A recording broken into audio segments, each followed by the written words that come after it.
Hour 2 Overdrive continues, powered by FanDuel. I took some serious shrapnel there with Jordan Binnington. Shout out to Jordan Binnington, a great Canadian. Great Canadian.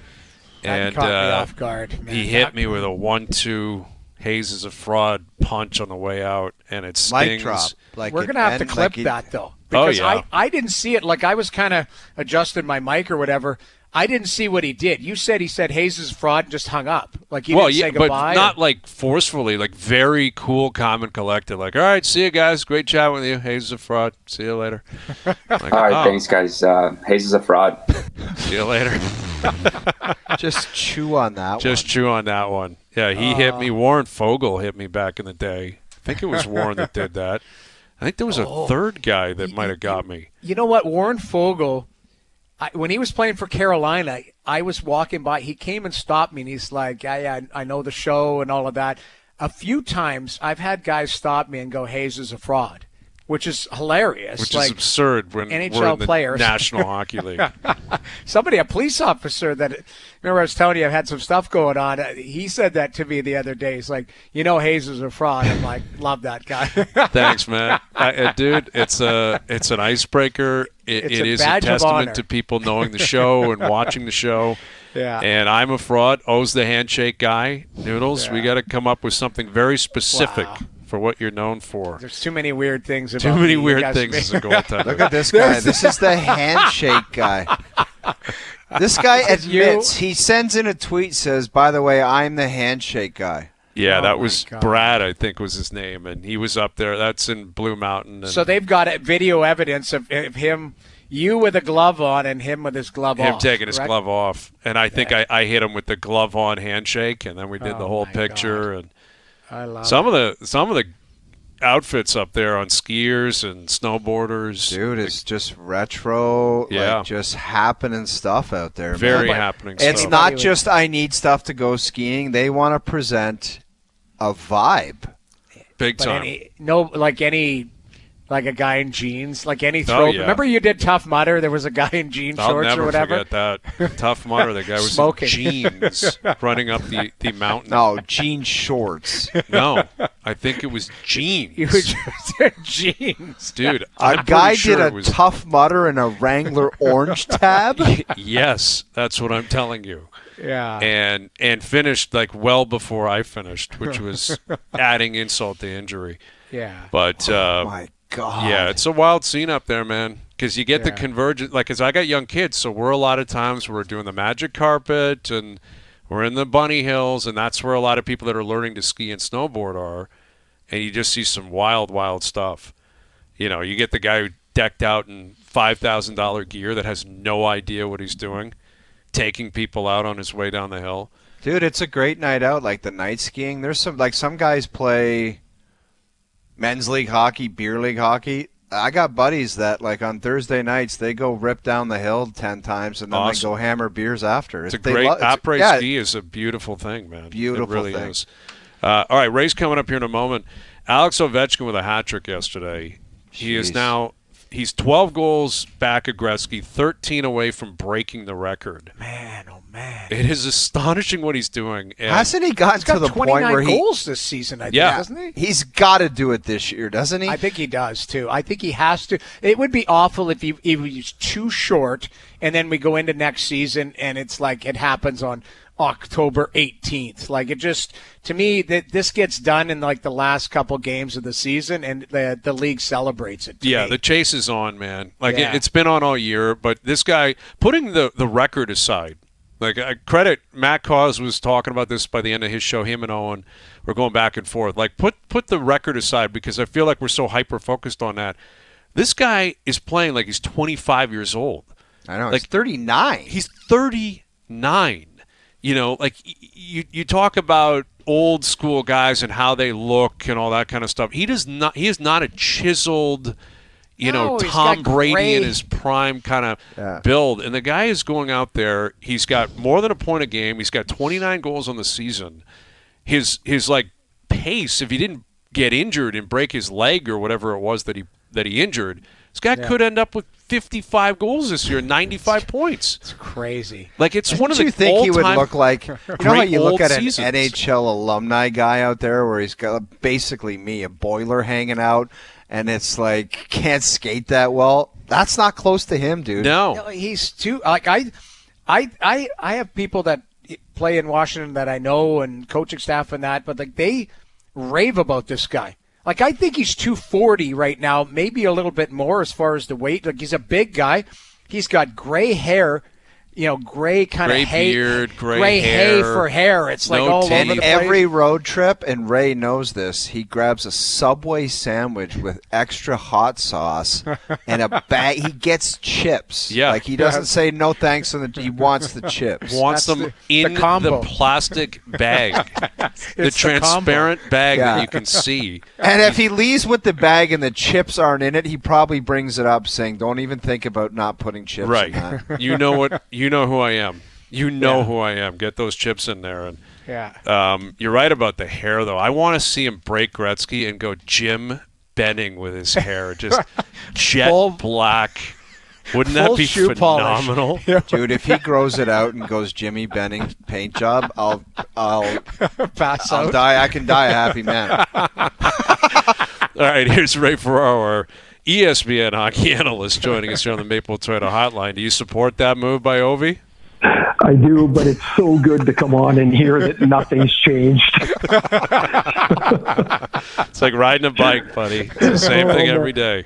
When John Garrett was still doing the Canucks stuff, he used to call it, I got to go get a fresh dip.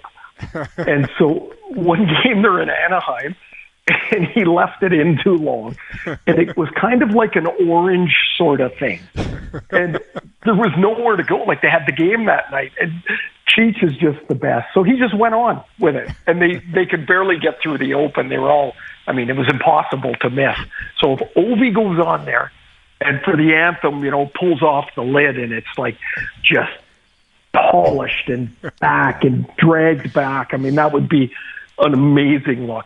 Or he could go full Giuliani and do a ringside interview and have the dye going down the side of his head. that Subway thing, like the other day, the Capitals put out a picture of, like they're starting the second half of the year or the post-Four Nations thing, and he's got that Subway, and like I was talking about, in the clean bag or clear bag with the chips, extra hot sauce. It's like he's a beer league guy, and when he sits on the boards at a commercial, it's like looking around a soda machine.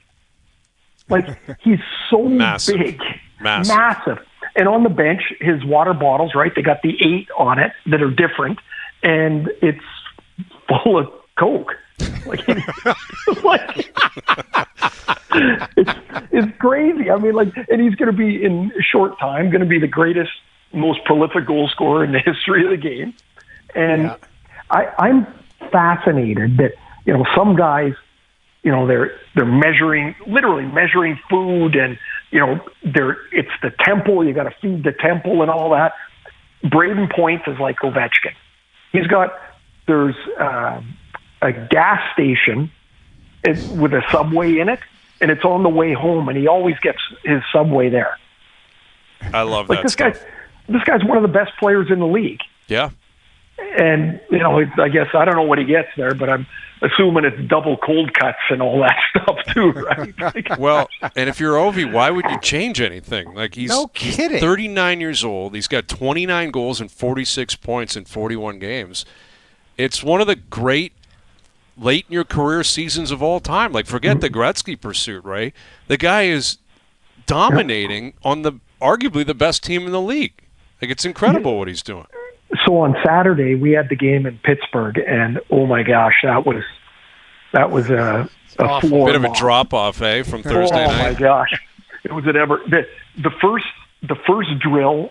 Before I'm going to get to Ovi in a sec. The first drill, I was watching Sid because he must be just wiped, exhausted. So they do the two corners, and one guy comes out, and so Sid comes out to get the pass from the other guy.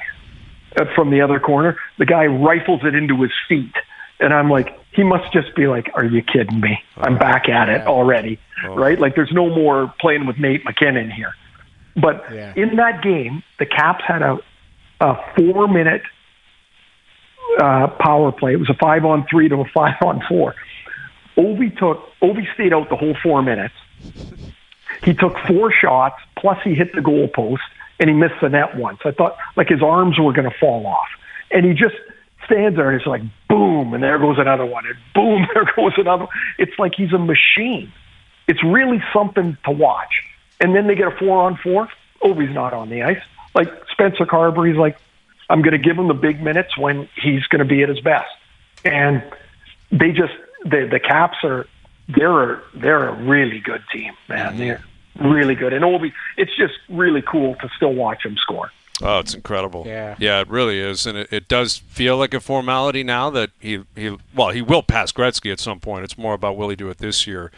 But just an incredible story. And, you know, the drop-off, we were just talking to Jordan Binnington, and he did say it was a bit strange, and I guess you just used your own anecdote going from calling the game Thursday night, Four Nations face-off, to then, you know, calling a game on Saturday.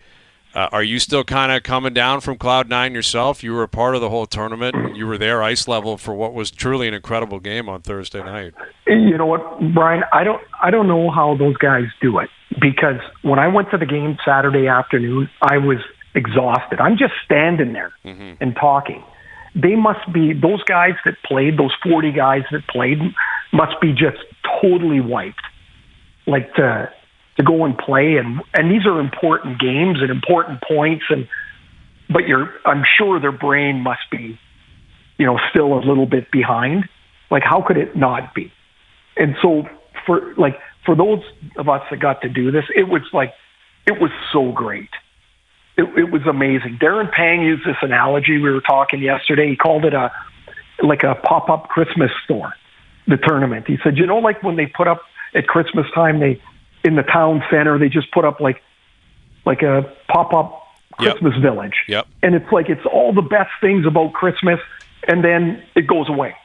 And that's what he equated the tournament to. And I'm like, man, that's exactly it. It was way better than I thought it could be. I'm sure most people felt that. Like, it was so good. That from the first shift when McKinnon ran at Hedman, like took a run at him and hit him in the corner, I was like, wow, they're going to play. And then I knew it was real when after the first period I was walking out, you know, I'm at the Bell Center, I'm walking out under the tunnel where the home team comes out, and some guy's yelling at me, Ray, and I look up and he goes, Hayes is a fraud. And I'm like, this is real. This is real. It never stops. As long as Hayes is a fraud is around, it's a real event. Ray, you just mentioned Sid, like, in getting the pass in his feet, and that team is a dumpster fire. Like, do you think him playing with Nate for 10 days maybe made him realize that there's something else out there? Like, because I just can't see him finishing that stretch out. 2 more years, and they're terrible like that. Like, they're flat out awful. They're so far away from being an average team. Like, they're not big, they're not fast, they're not skilled. They got 30 draft picks in the next 3 years, and that's all awesome, except each year you have to add 3 years onto the draft pick before the guy that you draft is really kind of a legit NHLer. And that's if it all works in time. In 3 years, Sid's going to be 40. Like, he's going to, you know, it's hard to believe, but he's going to retire thereabouts around that time. So, I mean, he deserves to do whatever the hell he wants to do, but I don't know how he would be able to, you know, as they chug through this rebuild, and like how, like, mentally you could stay in it. Because what are you playing for? Like, if the Capitals sucked, Ovi would be playing for the goal record. Like, right. What's the motivation to it for Sid? And I don't know, but man, doesn't it seem possible, to your point, like the Ray Bourque thing could that not get into your head? I think it could, and whether they execute it or not, it's totally Sid's call, right? Like, if he wants to stay, he's staying. If he wants to go, then they have to move him. Yeah. I mean, it's to me, there's lots of question marks leading up here for the next couple of weeks, Ray. And if you take a look throughout the league, there is a little bit of starting to be separation. Mm-hmm. But, you know, if you look at let's throw the East out there. I mean, it seems like, and we've been talking about this for weeks, it seems like the East is kind of wide open for business. There's some really good teams, but they're outside of Washington. There hasn't been a separator. Washington's got the points, and you and I were texting yesterday. Like, I don't see a weakness on that team, but you know, are they a Stanley Cup contender? A lot of people are, you know, thinking regular season great team. I don't know, but what do you make of just how wide open the East is right now? There doesn't look like a Vegas from a couple of years ago. Like when they won, it almost felt like, well, of course they were going to win. Like they were, you know, they had put all the pieces together, and you're like, geez, that's a really good team. When Tampa won their 2 cups, like you looked at them at the beginning of the year, the middle of the year, and the end of the year, and you go, man, that's a really good team. Like it's going to be hard for somebody to beat them. I don't really see anybody like that. Like, I mean, Washington in the East is really the team you would say, but you could see them losing 4 games. Like Logan Thompson's never been a playoff goalie. Right. And that seems to matter. And they've got a lot of guys like, you know, McMichael and Protas. They've taken like huge steps. They've never played like where they're counted upon. Last year they played in the playoffs, and I mean that series with the Rangers was a mismatch. But so I guess they got 4 playoff games, but never when you had to score. Like that was all just like a dream last year for the Caps. So if I'm one of those teams that's around the top 4 or 5 in the East, 6, I'm like, yeah, I'm going to try and improve because why not? Like, why not? The teams near the bottom of that group, you know, like Columbus, Detroit, the Rangers, Boston, like they'll all do different things. But there's also the pressure to remember, like, and we all know it, is like sometimes the owner says, you know what, I want a playoff team. Like, I want us to push for a playoff that maybe we didn't expect. Like, do you think Columbus is going to sit there and go, oh, yeah, we're just going to wait until our young guys mature? They're like, they're right in it. Like, I expect them to be a team that adds. I don't think they can win, you know, more than I don't even know if they can win a series. But I expect them to go, you know what? We're going to try. We're going to try and get in. Like, from ownership to the fans, like to reward the fans, to reward these players. Detroit, same thing. You think they're going to sit this out? Not a chance. And every time I think the Rangers are dead, I look up and they're like, they're 3 points out. Like, they can make that. I don't think there's a great team that everybody should fold their cards with. Like, I don't see it. I'm with you on that. And, you know, Boston's in that kind of wavering territory where... Okay, but Hayes, they shouldn't be. They just got bonked on the head with the Lindholm basically is out for the season. Yep. And whatever's going to happen with Charlie McAvoy, like, yeah, they don't have enough skill anyway. Like, I think this is a time they need to, if they can, take a step back. Maybe you can add a player, you can add some picks. Like, they just don't have enough in their system to. I mean, they tried to win and have had an amazing decade, but 2 years ago was their real time, and somehow that fell apart in 10 days on them. And right now, I think they've got to be one of those teams that says, you know what, this is not the time to take that step. I hear you, and that leads to the Brad Marchand question, because he's a UFA at the end of the year, and you know you've seen him up close and personal calling his games. I don't know how much you think he has left in the tank, but you know, you talk about an ad at the deadline, I could think of a lot worse than a guy like Marchand if he's healthy and motivated come playoff time. You could do way worse than that. He's not a top line 20-minute player anymore.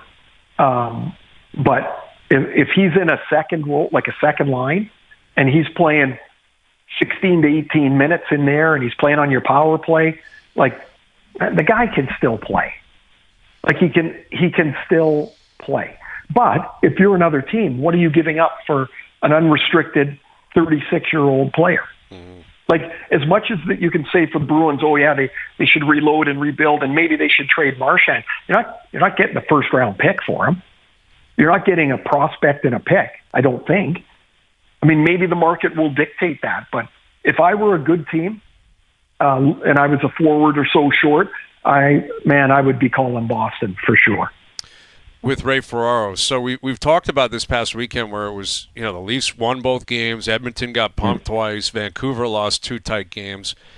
And in Vancouver, not surprisingly, Elias Pettersson's name is, is he getting some pub out there. And it is ringing out throughout the country with what Tocchet had to say about him after the game, not moving his feet, doesn't shoot enough. And then I guess he did an interview with Ian McIntyre and kind of gave a snooty little what sucks is me dealing with the media as opposed to, actually talking about what's going on with him or his response to Tocchet. Miller's out. Miller scores twice last night and helps the Rangers win, and Pettersson obviously is not producing.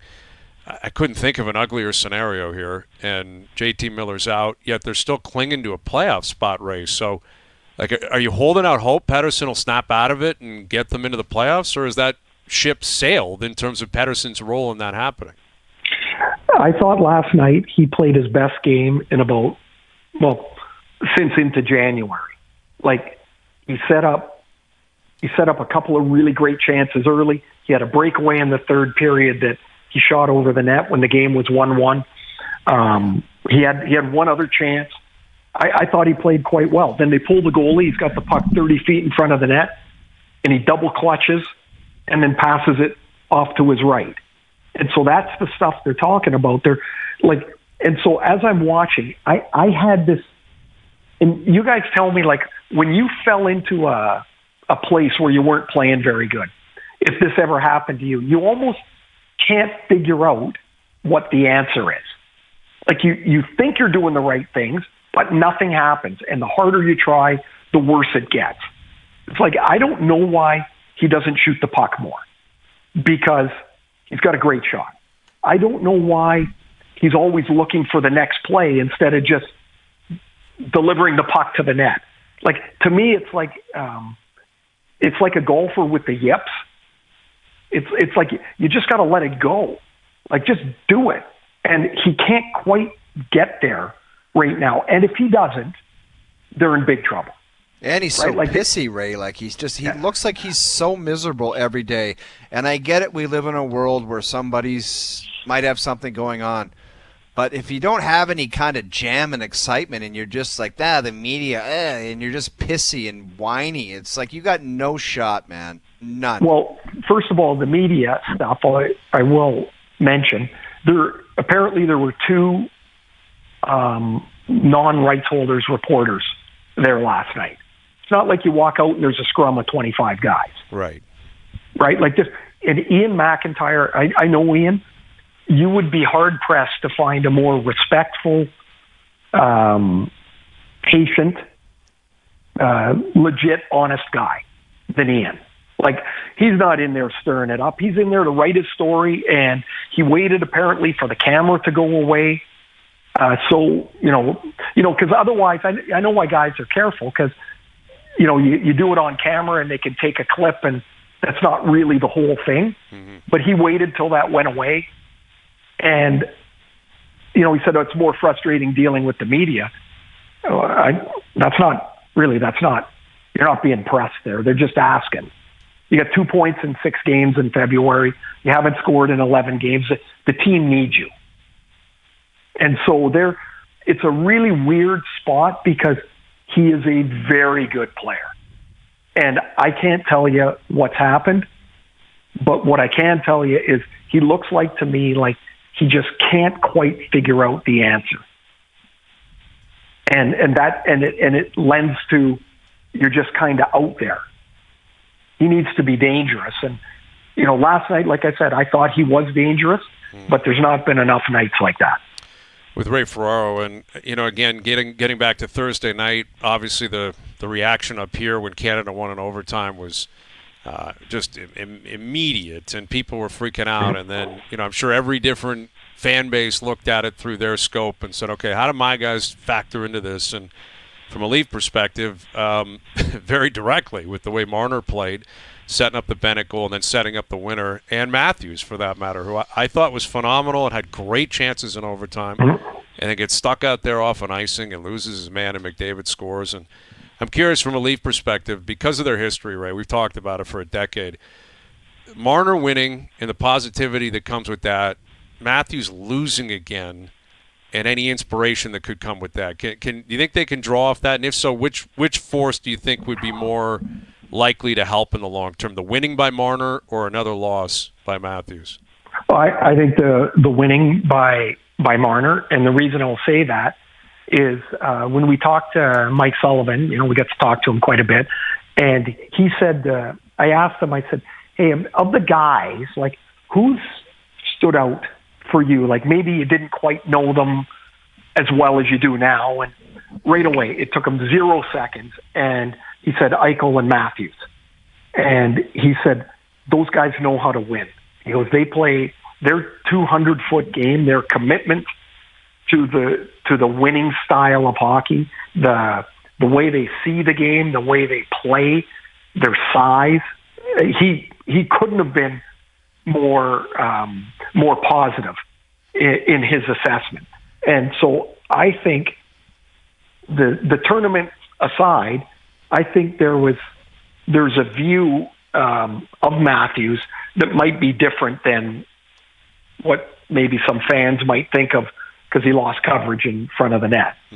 Like, I think there's a bigger picture there, I guess, is what I'm saying. That play, by the way, I didn't have a stopwatch, but I can guarantee you when the puck went to Makar, if you started your stopwatch just before the puck got there to it's in the net, it's less than 2 seconds. Right. And Matthews saw that Marner was open. It's easy to say now. He should have just stayed where he was. But he saw a guy that was open. Adam Fox went around the net. He was chasing the puck. Like, you're not going to catch the puck. He should have gone in front of the net or just stayed there. So 2 guys made a read in literally a half a second. And it turned out they left the most talented player in the game standing all alone. Bad play. Yeah. Right?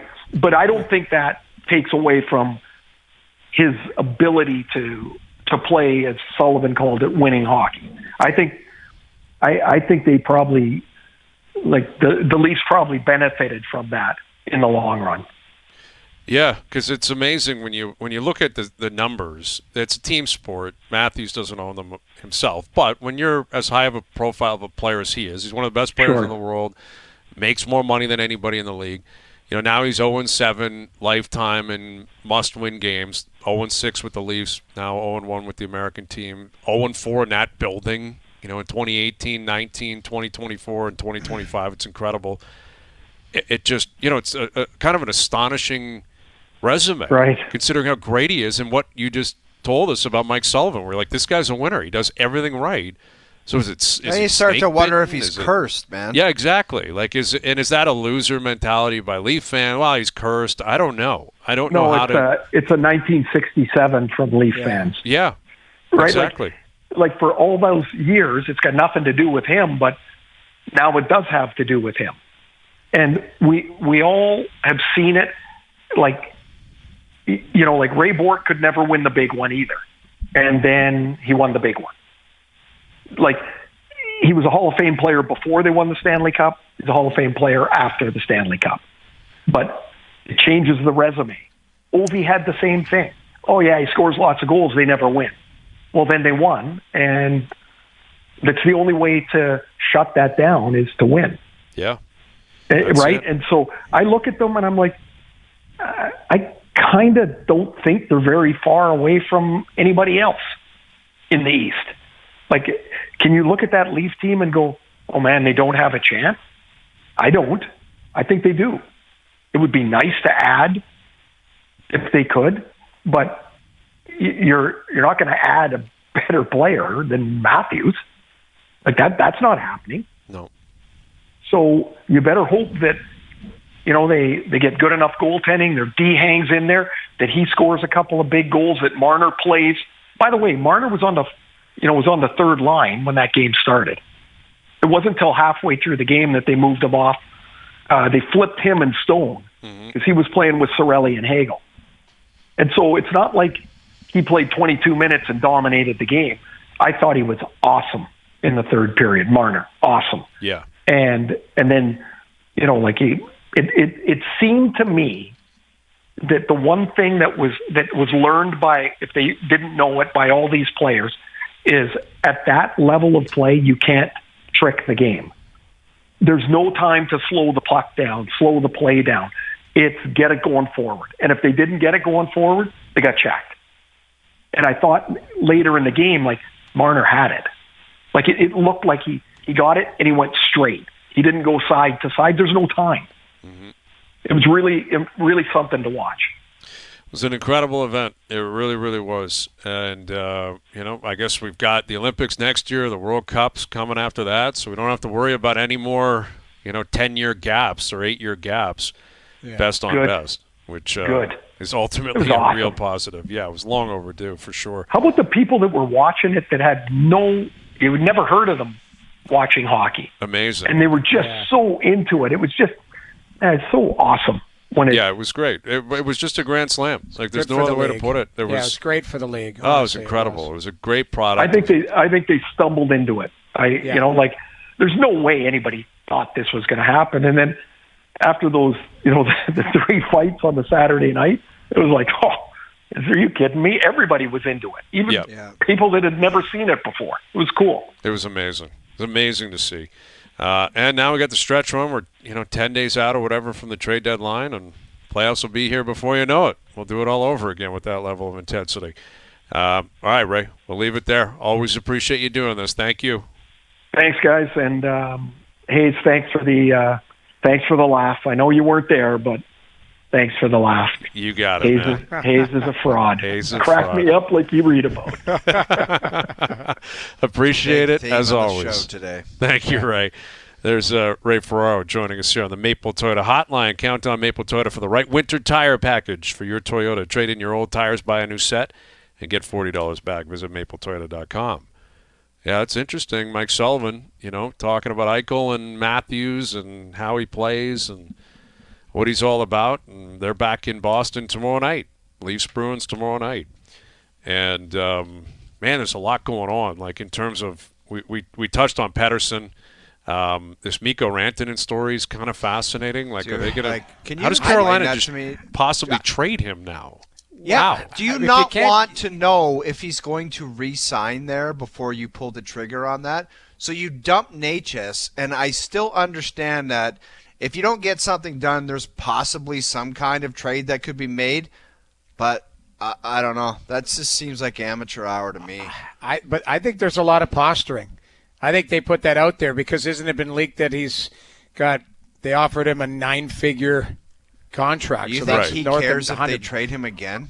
Well, I think you should care if you get traded again because where are you going to get traded to? Who can afford that contract? Like, that's the biggest thing because you get traded. What I'm asking, Noodles, is if they're posturing saying, we might flip him again, do you think he's saying, that bothers me? I don't think he could care. Well, he's got no establishment in Raleigh or North Carolina. And to be honest with you, he doesn't look that interested in being there to begin with. It hasn't been a good start. No, his best buddy is there, though. And Carolina, listen, notwithstanding Saturday, they're a pretty good team. Sure, they're a good team. So be careful what you wish for because you get traded to a team that might not have an opportunity. Then now you move around. Now you go to free agency, and you're going to have to do it all over again. Like you've got to find somewhere where you can be a big contributor to me. And sure, I hear you, but they're not. Carolina's not trading him to Buffalo. Well, no, I believe he's got a 10-team no trade list. And there's 10 teams that are competing that would take him. Like, no one's going to take him if they can't. If they're not trying to win a cup or something. I mean, so I don't even know where Carolina would flip him. That's where you got to ask yourself, guys, and everybody deserves to put every last penny. And if you want to put the screws to somebody and say you want to be the highest, but I'm pretty sure there was some kind of fit for him to make a ton of dough and have an excellent life and play in a team that he's won a cup and go on the ice with Nathan McKinnon every night, and he chose not to. So I think there's definitely a story to be told there. I think that is the reality. Like, you can push and push and push. That team at some point could say, we're going a different direction. And then what do you do? That scares me, though. I know we got to go. We'll get into it. But, like, sometimes the agent gets in the guy's ear, too, and go, we got to do this, got to do that. And then all of a sudden it's not there. And you're going, well, I thought you said it was going to be there. Absolutely. And, like, to me, I don't know. We're not privy to the information behind the scenes. But you're right. At some point, what was the breaking point here? All right. Well, let's come back and get into that, because I think there's a lot to it in terms of pending free agents in this town, not only just on the hockey team, on the baseball team Vladdy. as well. Overdrive continues, TSN 1050 and on TSN 4. All right, so we're just talking about Mikko Rantanen and his situation now that Carolina, I guess, is trying to sign him long-term, and he hasn't given them a definitive answer, and maybe they'd trade him, which I find hard to believe. I don't see it happening. But, you referenced it, like in Colorado, I'm sure the Avs were willing to pay him something. Probably not what he wanted, maybe not what he thought he deserved, but they were willing to pay him a lot of money. That's the $1 million question that I'd like to know.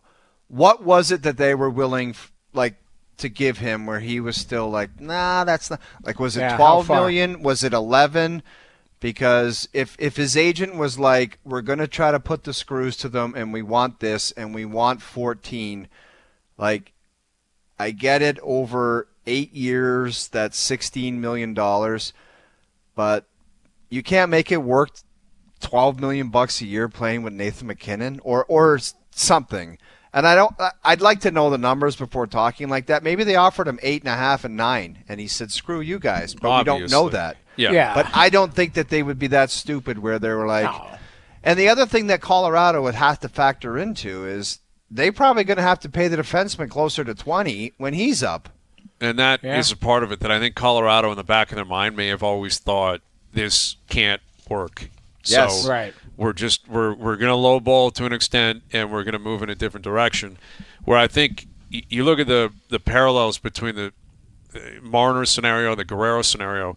Obviously, one is a hard cap league. The other one is not. And, Vladdy's going to make infinitely more money. But Vladdy, he was speaking with John Heyman in the New York Post, and he actually told Heyman the two reasons why he was never a fan of the Yankees. I guess one of them was his dad was close to signing with him back in the early 2000s. They flipped on him last minute, signed Gary Sheffield instead. And when he was a kid down there, I guess some security guard told him to scram or something, told him to get out of there. And he's been, affected by it his whole life, which is a wild story. Again, I question how much I believe it, but maybe it was the same security guard that told Juan Soto's parents that they're not allowed in. And that one guy is just causing havoc for the Yankees. Just messed with their whole organization. 20 years of causing havoc at Yankee Stadium. Some security guard with way too much power. Do you think Hal Steinbrenner sought any of these people out? Like the Juan Soto guy, do you think he sought him out or tried to? I think you'd have to. You'd have to try to corroborate that story. You'd have 100%. to. Yeah, you would. 100%. Yeah. Yes. Did this happen? If so, give me the explanation. You go to the president of the team or whatever, and you go, it is your job to find out who did this, or at least get to the bottom. If it's a rumor or whatever, do some investigation and go, I want a full report. I'll give you 2 weeks. Go and sort this out and give me a full report. Yeah. And give me a full report. But within the article, and I do think it's important to point this out, Vladdy keeps saying all 30 teams, blah, blah, blah. And, of course, if you're putting your business hat on, it's so stupid to cut the Yankees out before you even start in free agency. Like, it'd be so stupid because the Yankees are one of the 4 or 5 teams that can pay the most money. So I think Vladdy's trying to put it on here as if, actually, I've moved on. I'm cool with the Yankees. I don't know if I believe that or not. But he did consistently say throughout the article, or certainly wrapped it up with the New York Post, that he loves Toronto and wants to be here. Like, that was not what Soto was saying. Like, Soto was different. It was a rental. Soto was like Kawhi. It's the same thing. They traded for him. He put on a great performance, and then he left. Vladdy continues to tell people in Toronto and elsewhere, I want to stay here. But this is where it gets back to your Rantanen comparison. If the Jays are offering him $300 million and someone else is going to offer him $500 million, he's leaving, and he has to. Yes. Like $200 million, you have to be like, sorry, guys, I'm out. But I'm curious what the number is that can bridge the gap. Is it 25 million? Is it 50 million? I don't know. I don't know what that answer is right now. But if I'm the Jays, I'm leaving open the door if I want to. And maybe Shapiro doesn't really want to. Maybe the Jays don't really want to commit. But the fact that he continues to make it sound as if he really wants to stay here, that should give you a big advantage. And when it comes to Marner, Marner's always said the same thing. And my thing is with Mitch, the Leafs are not going to get their doors blown off by some other offer. I can't picture that. That doesn't mean they won't have a limit where they're uncomfortable. And it may be Matthews' deal. It may be. But he's not getting $16.5 million somewhere. Like, that's not going to happen. Mitch isn't going to hit free agency.